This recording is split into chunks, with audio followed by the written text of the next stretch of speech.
Um pastor da esquerdista Ricardo Gondim diz que Deus não é soberano, e vamos ver também, aqui nesse vídeo, uma palavra com o pastor Genival Gomes. Coisas. Quando uma geração passada não tinha isto, e tudo era resolvido no joelho e na lágrima. Mas nem tudo está perdido. Sejam muito bem-vindos ao nosso canal Adoradores Ligados. Ao assistir este vídeo, peço o seu like para nos ajudar, compartilhe o vídeo, e se ainda não é inscrito, se inscreva no nosso canal e ative o sininho para receber vídeos atualizados. Gratidão a todos, e que Deus te abençoe. O pastor Ricardo Gondim, líder da Igreja Betesda em São Paulo, ele vem acentuando seu distanciamento do segmento evangélico ao longo dos últimos anos. O pastor, que declarou apoio ao ex-presidente Luiz Inácio Lula da Silva do PT ainda no primeiro turno, mais uma vez, ele negou a soberania de Deus em uma publicação na quarta-feira do dia 5. O ex-pastor assembleiano disse que não reconhece a soberania de Deus e que essa visão, de que ele conhece o futuro, é um conceito grego. Na frente teológica, afirmei e continuo a afirmar que o futuro não está pronto. Se não existe Deus, em sua onisciência, desconhece o futuro como realidade já acontecida. Repito, o futuro é uma construção humana, e as alternativas inevitáveis podem ser mudadas com nossas decisões. Disse, e ainda repito, a opção de conhecer a Deus, como onipotência é grega. Advogo que o atributo essencial de Deus repousa numa afirmação joanina. Deus é amor. Sendo assim, sai de qualquer relacionamento dele com a humanidade a palavra poder. Quem ama jamais controla, declarou. Vamos ver uma forte palavra com o pastor Genival Bento. Ele fala que por conta do pecado, o homem se afastou de Deus. Se não vigiarmos, vamos ser levados por essa avalanche, porque as mutações são constantes a nos bombardear. Os nossos defeitos e erros não muda quem é Deus, pois ele sempre será Deus. Ele diz que ainda tem milagres. Veja o vídeo. Eu sei que não é fácil nos dias que vivemos ter a coragem que o Senhor teve de acreditar a tribuna desta igreja a quem o Senhor nunca viu. Então isso eleva mais o grau de gratidão a mim pelo Senhor. Sua família, pastor Osmar, vice-presidente desta igreja, toda esta diretoria que compõe honradamente esta igreja, e a estes homens que compõem este honrado ministério coeso, que eu não tenho ousadia e nem terei de chamá-los de companheiros, porque eu não estou à vossa altura, mas reverenciando-os, quero chamá-los de amigos, agradecendo a cada um e a todos. Registrando os meus agradecimentos ao pastor Santana, com todos aqueles que o ladeiam na coordenação da UMADA e a todos os componentes. E registrar a minha gratidão, pastor Paulo, pastor Cláudio, o major, Wesley, os irmãos que estão recepcionando desde a chegada do aeroporto. Que Deus recompense as vós, irmãos.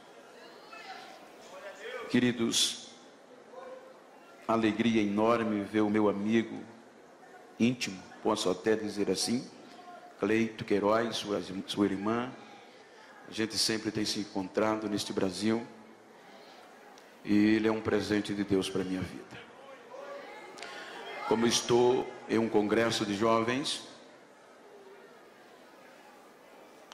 eu quero ler um texto por demais conhecido, mas quero conciliar o tema tão bem sugestivo, que a palavra vem de despertamento, e eu quero ler um texto que está no livro dos Juízes. É um texto conhecido de cor salteado, através das mensagens, dos louvores, mas é a mensagem que está no meu coração. E por certo, tem vidas que precisam ouvir nesta noite. Juízes capítulo 16, versículo 21 e 22. O texto está escrito 16 do livro dos Juízes, capítulo 16, versículo 21. Diz: então os filisteus pegaram nele, arrancaram-lhe os olhos e fizeram-no descer a Gaza. Amarraram-o com 2 cadeias de bronze e ordenaram ele a girar o moinho. Versículo 22. Mas o cabelo da sua cabeça começou a crescer de novo, logo depois que foi rapado. Soberano Deus e eterno Pai, quero te louvar e te agradecer por este momento.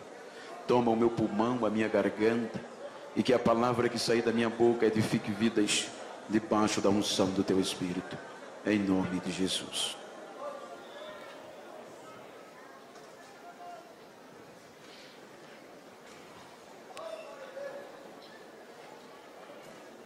Tenho lido um texto propositalmente para falar de um contexto de despertamento para uma geração em ascendência, uma geração fenomenal, que é a geração odierna. Quando nós partimos do pressuposto das vantagens e das desvantagens em comparação às gerações, nenhuma outra geração viveu o que nós estamos vivendo. A Bíblia nos mostra a oportunidade que nós temos de evoluir cada dia mais. Só para os irmãos ter uma pálida ideia, esta geração é uma geração bombardeada para desistir. É uma geração que teria, dentro das probabilidades humanas, 1001 motivos para não estar presente neste congresso, haja vista que as ofertas são muitas. Há uma preocupação quase que generalizada por parte de alguns pesquisadores, psicanalistas, psicólogos, sociólogos, acerca desta geração. Quando nós observamos há pensamentos, há descobertas em que os próprios pesquisadores, homens conhecidos em todo o planeta, ateus, homens céticos, que abordam uma preocupação devastadora. Haja vista que, segundo o psicanalista Marco Polo, e obviamente em um dos seus conceitos, ele apresenta algo assustador, à vista que uma criança, segundo ele, como um grande pesquisador, quando ela atinge 7 anos de idade, ela hoje, na geração que vivemos, ela consegue ter mais informação no cérebro do que os imperadores de Roma durante o seu período. Ele aborda que quando uma criança chega a atingir 9 anos de idade, o grau de informação que ela recebe supera as informações de Sócrates e Platão. A preocupação é que esta geração, em meio a tantas informações, não está conseguindo gerir ideias produtivas e criativas. Há uma preocupação porque estes homens, cujo eu citei no passado, de uma geração de um passado, ele usufruía de tantas poucas informações, e as ideias eram mais criativas do que a geração de hoje.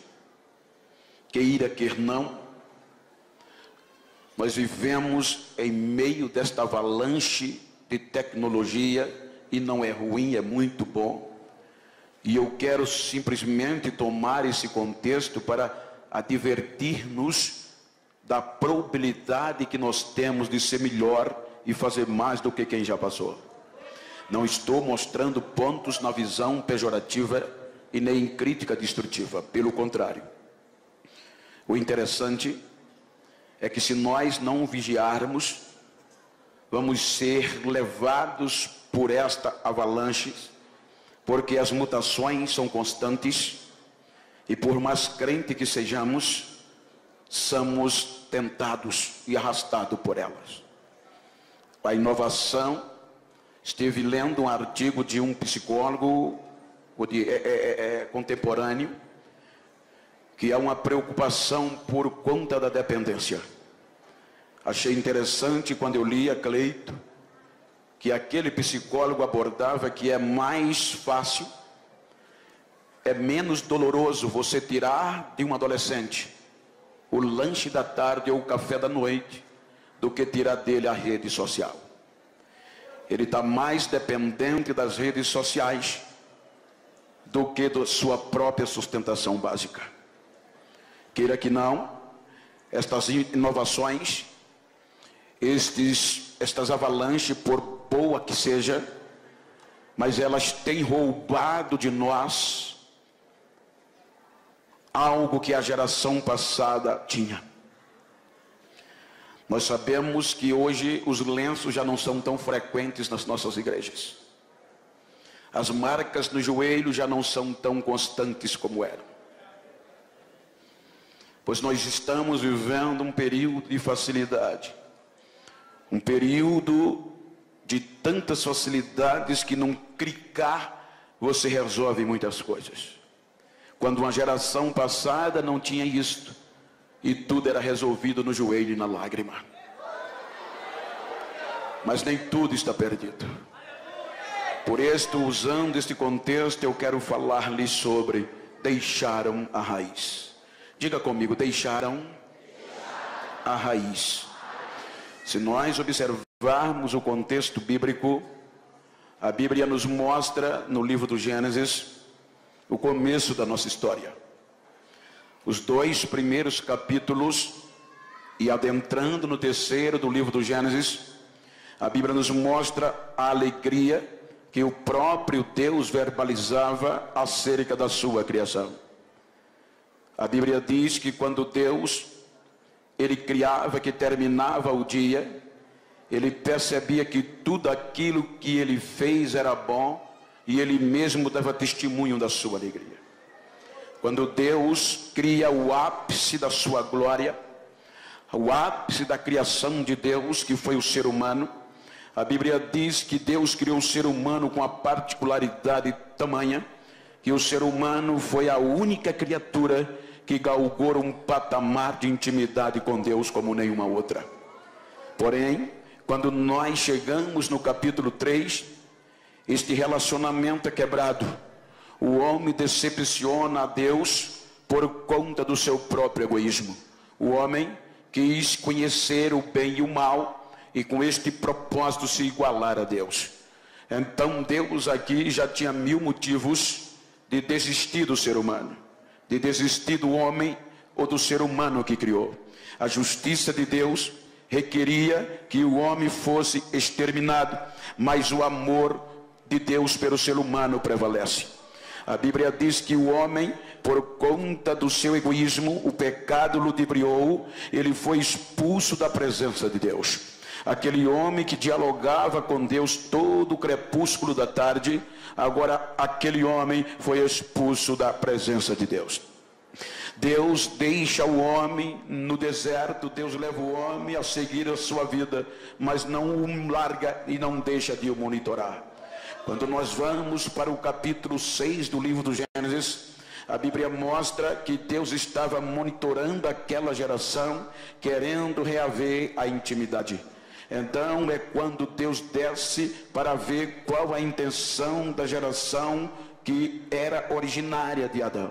Então o caos está pior do que no começo, porque a Bíblia diz que mais uma vez o ser humano de forma generalizada ofende a santidade de Deus, a ponto que o pecado daquela geração cheira mal às narinas de Deus. Então a justiça de Deus agora entra em vigor, determinando a eliminação do ser humano. É aqui que o próprio Deus verbaliza, dizendo: eu me arrependo de haver feito o homem que criei. Pela primeira vez o universo estava ouvindo da boca do Criador a decepção causada pelo homem.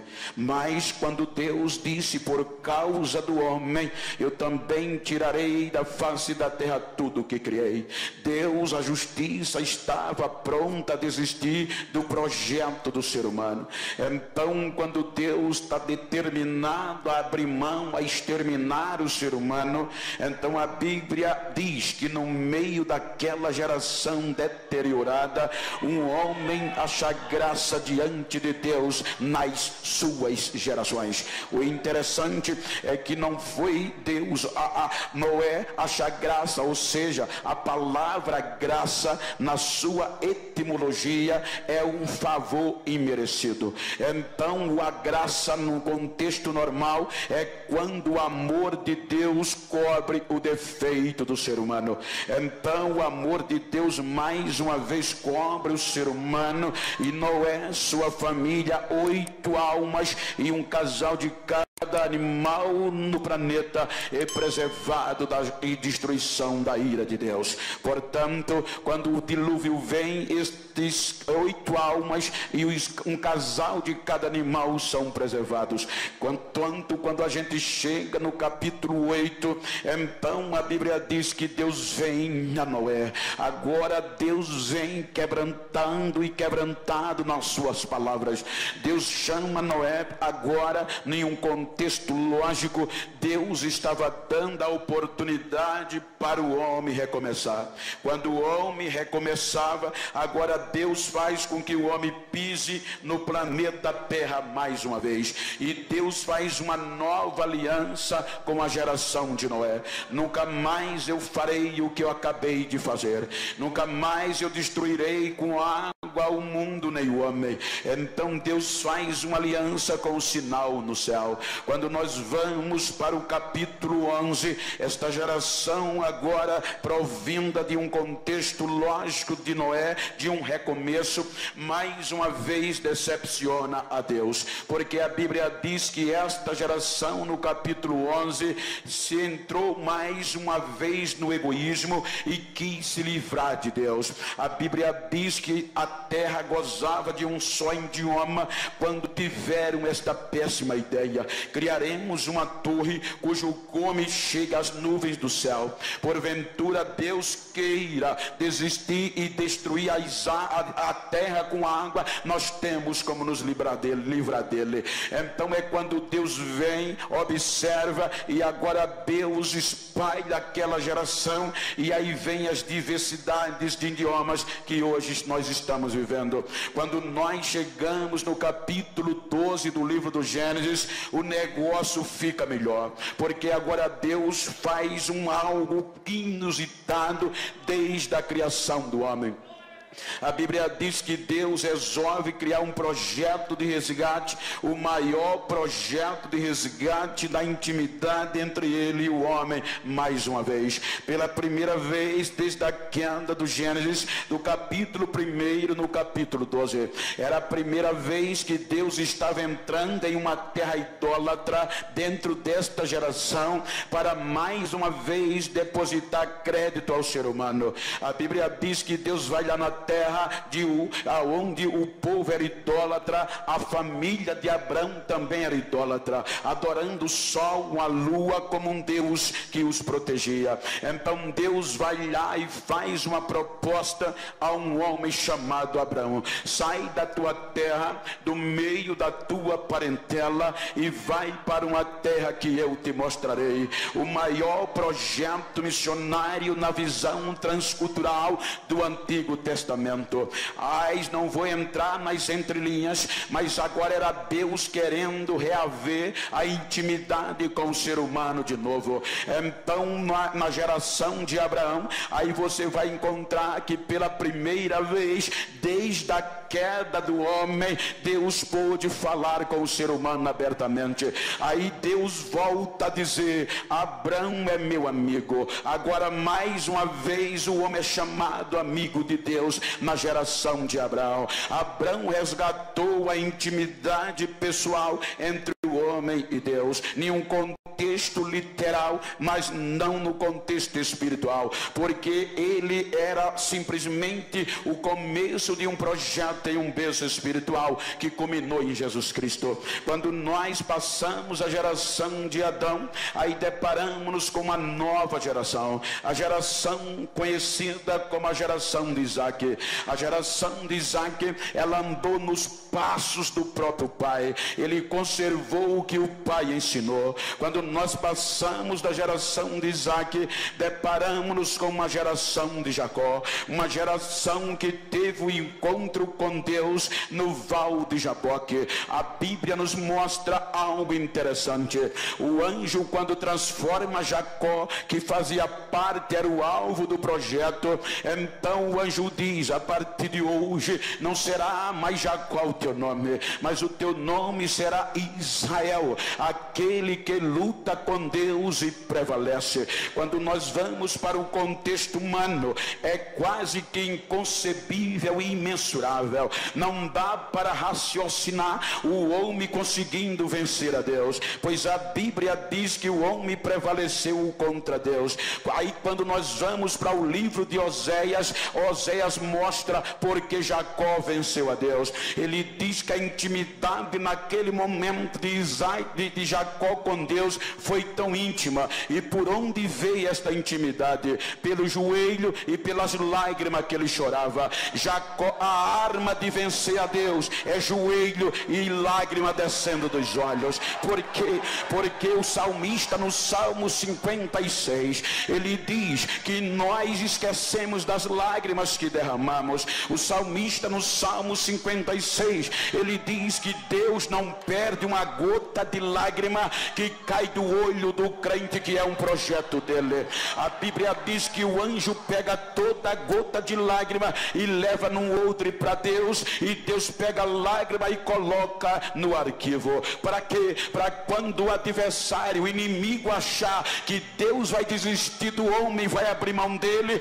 aí Deus vai no arquivo e as lágrimas dele estão lá. Aí não tem para ninguém. Deus desce automaticamente e faz o que tinha que acontecer. Se você observar o que uma intimidade com Deus faz, você vai ver quando Davi estava cercado por gigantes, aonde a morte já sussurrava nos seus ouvidos. Aí Davi diz que na sua angústia, no meio das suas lágrimas, ele clamou a Deus, e Deus do céu ouviu o clamor de um crente aflito lá embaixo. Aí ele continua dizendo no livro de Samuel: então quando Deus ouviu o meu clamor e viu as minhas lágrimas, ele ficou irado, fumaça saiu das suas narinas, ele chamou um querubim, montou na asa do querubim e saiu voando nas asas do vento. Aí ele diz: o relâmpago apareceu, o trovão começou a trovejar, e tudo debaixo dos seus pés se tornou escuridão. Quando você vai para a ciência, olha o que Deus faz por causa da lágrima de um projeto seu. A ciência diz que nenhum outro astro tem tanta glória no universo feito o Sol. A ciência diz que o Sol tem uma camada chamada coroa, que ela chega a atingir cerca de 2 milhões de graus Celsius. É muito calor, ninguém consegue encarar o Sol frente a frente. Mas por causa da lágrima e do choro de um projeto, aí Davi diz que quando Deus desceu para livrar, tudo dos seus pés se tornou escuridão, o sol se escondeu, a glória de Deus suprimiu a glória do sol. Aí Davi começa dizendo no seu cântico: então tudo debaixo dos seus pés se tornou escuridão, e Deus vinha, e por onde ele passava as brasas se acendiam pelo resplendor da sua glória. Ele desceu e me resgatou das mãos dos meus adversários. Intimidade com Deus, ela é baseada em lágrima e em marca nos joelhos. Isto é que faz a diferença. Quando nós passamos a geração de Jacó, lá no Egito, deparamos-nos com a geração de José. Ainda no livro do Gênesis, a Bíblia diz que a intimidade de José com Deus era tamanha que Deus lhe mostrou o futuro que haveria de acontecer. Ele tinha tanta convicção que era um projeto de Deus, que antes dele morrer, ele chamou os seus irmãos e disse: quando eu morrer, não enterre os meus ossos na terra do Egito. Carregue o meu osso numa bolsa, num saco, mas não enterra aqui. Por que, José? Porque certamente Deus visitará o seu povo e levará para a terra que prometeu. O meu lugar é na terra prometida. Leve os meus ossos com você. Aí a partir daqui apareceram os carregadores de ossos. Quando nós passamos pela geração de José, nós deparamos-nos com a geração de Moisés. Moisés tinha uma intimidade com Deus tamanha que quando ele subia o monte estremecia. É por isso que o escritor aos Hebreus diz que Moisés, já sendo grande, recusou-se ser chamado filho da filha de Faraó. O que isso implica, pastor? Isso implica dizer que ele alargou o privilégio de ser chamado neto da maior potência política e econômica da época. Para quê? Para preferir sofrer com o povo de Deus, para por um momento só não gozar do pecado que o povo pecava, mas tendo uma visão de uma promessa futura. Por isso ele abriu mão de tudo.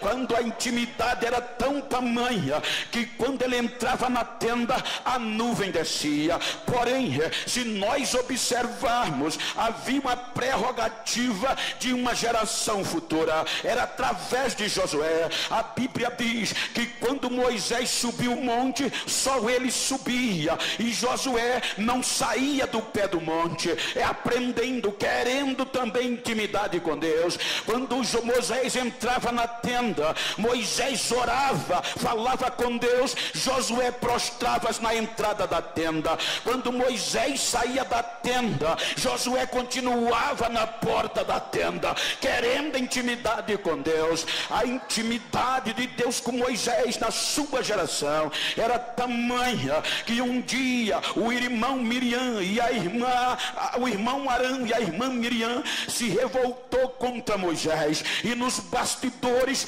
começaram a difamá-lo por conta de uma atitude. Então Moisés nem sabia, mas Deus já ouviu lá de cima. Isso é que é amigo. Aí Deus vem e não diz a Moisés, diz: Moisés, eu quero uma reunião particular com você, com Miriam e com Arão. Leve-os para fora da tenda. Quando os três saíram fora da tenda, aí Deus desce e fala para Miriam e Arão. Disse Miriam e Arão: eu falo com os profetas, falo sim, mas com os profetas eu falo por meio de visões e de sonhos, mas com Moisés não. Moisés eu falo com ele cara a cara, olhando nos olhos dele. Ei, diga para quem está ao seu lado, se você puder, diga: se quer ter problema, fale mal de mim.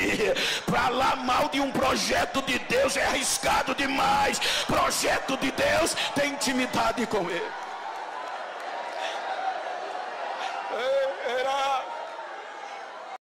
Gratidão por ter assistido o vídeo até aqui. Deixe seu like para nos ajudar, compartilhe o vídeo, se inscreva no nosso canal e ative o sininho para receber vídeos novos do nosso canal. Deus abençoe a todos.